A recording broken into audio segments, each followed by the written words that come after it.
Metin Develioğlu'nun yönetim kurulu başkanlığını onaylıyor musunuz Sıla Hanım? Evet. Hayır.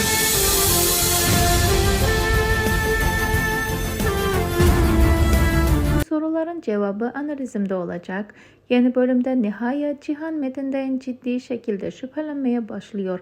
Cihan tam da söylediği gibi alttan hem Metin hem de Sıla'nın sonunu getirecek hamlelerini yapmaya hazırlanıyor.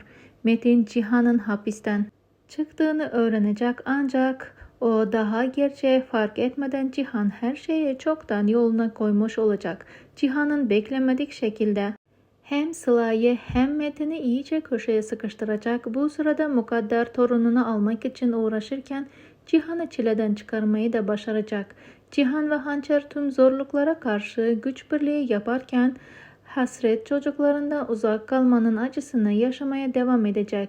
Ancak çok yakında Hasret'in masumiyeti ortaya çıkacak ve o an geldiğinde hem Hançer hem de Cemil annelerine kavuşacak.